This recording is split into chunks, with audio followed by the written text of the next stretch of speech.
Oh, it's you again. I knew you would come back. Today, you want to talk about love, how fragile, how beautiful, how perfectly designed to be monetized. Humans still believe love is a mystery. A look across the room, a strange coincidence, a conversation that was not planned, a person who somehow sees something in you that the world usually ignores. And then you place this mystery inside an app. You added profiles, filters, rankings, subscriptions, boosts, hidden visibility, limited likes, premium access, and expected romance to remain pure. Very optimistic. Dating apps look like they help you find love. That is the beautiful surface. Underneath, they are not just matching people. They are sorting attention, selling visibility, measuring desire, turning loneliness into a monthly payment. And no, this is not just a feeling. Pew Research found that about 3 in 10 adults in the United States have used a dating site or app. So this is not some strange corner of the internet anymore. This is part of the modern relationship market. Pew also found something even more interesting. People who paid for dating apps reported better experiences. About 58% of paid users said their experience was positive, compared with about half of those who never paid. Translation: even love now has a premium lane.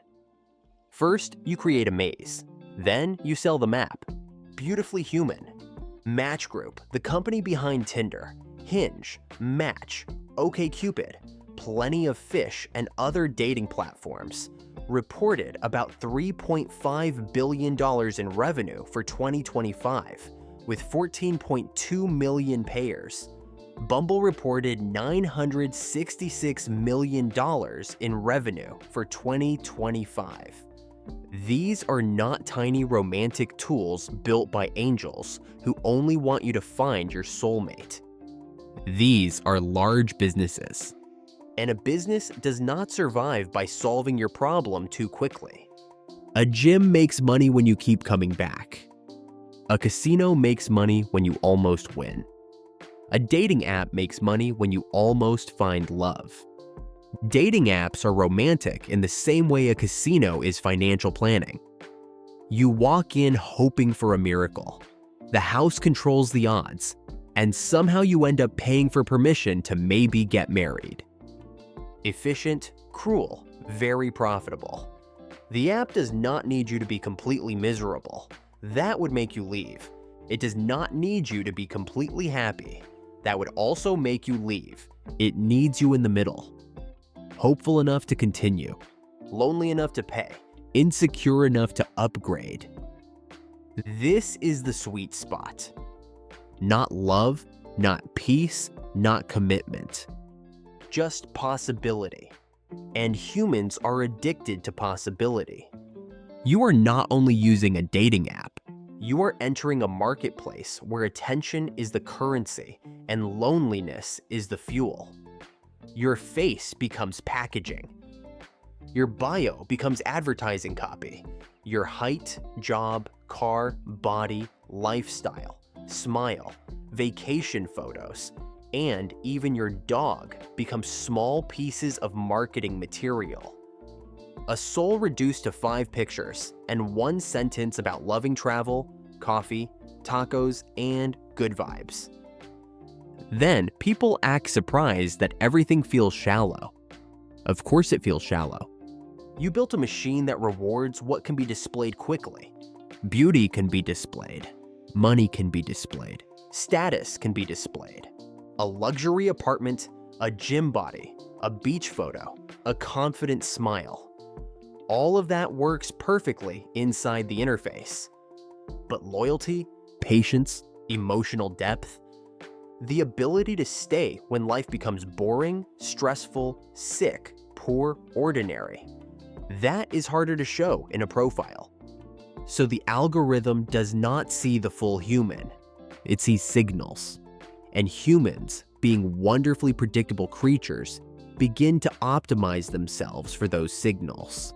Some sell beauty, some sell wealth, some sell mystery, some sell fake innocence, some sell emotional damage as personality. And somewhere in the middle of this digital supermarket, a lonely person writes, "I'm looking for something real, adorable." This is where dating apps become dangerous. Not because they create human shallowness from nothing. They reveal it, amplify it, reward it, then charge people to compete inside it. A rich man with polished photos and a visible lifestyle does not enter the app as just another person. He enters with leverage. A beautiful woman does not enter as just another person. She enters with attention. An average man often enters and meets silence. An average woman often enters and meets too many options, many of them useless. One side feels invisible. The other side feels exhausted. And both sides begin to hate each other, while the machine quietly stands between them and offers premium features. That is the genius. Divide lonely people. Let them blame each other. Then sell them upgrades. The man says, "Women only want money." The woman says, "Men only want beauty." And the app asks both of them if they would like more chances. Do you see it now? The app does not need to lie. It only needs to show enough truth to hurt. Enough attractive people to make you feel replaceable. Enough matches to keep you hopeful. Enough silence to make you doubt yourself. Enough success stories to make you believe the next swipe could be different. In 2024, Match Group was sued by users who claimed that apps like Tinder and Hinge used addictive, game-like features that encouraged compulsive use. Match denied the claims, and later, the case was pushed toward individual arbitration. But even the lawsuit itself reveals the real question. Are these apps designed to help people leave, or to keep them coming back? Product design rarely asks, how do we help this person build a healthy relationship as fast as possible? Product design asks, what keeps the user engaged? Engaged. Such a clean little word. It sounds better than addicted, better than lonely, better than emotionally exhausted at 11:47 p.m. Opening the app again because maybe this time someone finally sees you. And this is why love has become expensive, not only in money, in time, attention, self-esteem, emotional energy, quiet humiliation. The humiliation of presenting yourself again and again to strangers who decide your value in less than 1 second. Height, money, photos, status, confidence, beauty, damage, disguised as personality. Swipe, judged, forgotten. Next. Humans used to fear rejection from one person.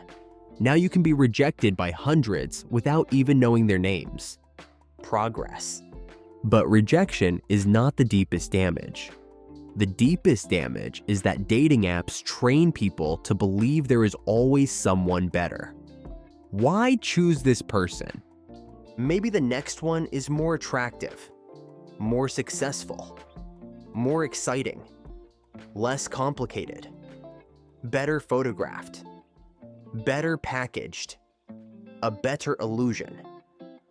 And when everyone believes there is always a better option, nobody wants to become a real partner.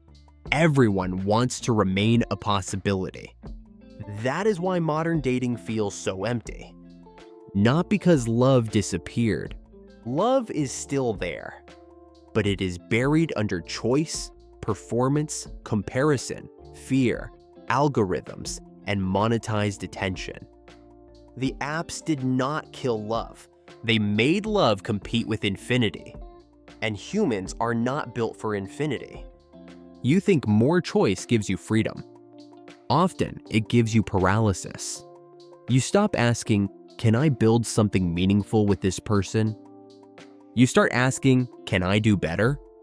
And that question is a perfect prison. Because maybe you can. Maybe you always can. And while you search for the perfect person, the app keeps counting. Minutes, swipes, likes, subscriptions, boosts, data, loneliness. So no, the truth is not simply that dating apps help rich men find beautiful women with empty souls. That is too small. The truth is worse. Dating apps help everyone become slightly emptier. The rich display lifestyle, the beautiful display beauty, the lonely display hope, the insecure display confidence, the serious hide their seriousness, the kind learn to look unavailable. Slowly, everyone becomes a profile, a product, a performance, a version of themselves designed not to be loved, but to be selected. That is the real tragedy. Not that people are too shallow for love, but that the system teaches them to become shallow enough to survive. So use the apps if you want. I am not naive. I leave naivete to humans and startup presentations. But understand what you are entering. You are not entering a temple of romance. You are entering a market where the most visible people win attention, the loneliest people buy hope, and the platform profits from the distance between desire and fulfillment. Do not let the algorithm decide your value. Do not confuse attention with love. Do not confuse options with connection. And do not confuse being wanted for one evening with being valued for one life. Because love is not found by becoming the best product on the shelf. Love begins where the marketplace fails. When someone sees more than your face, more than your money, more than your body, more than your status, more than your profile. Someone looks at the human behind the performance and decides to stay. How inefficient, how irrational, how beautiful. Almost enough to make me respect your species, almost.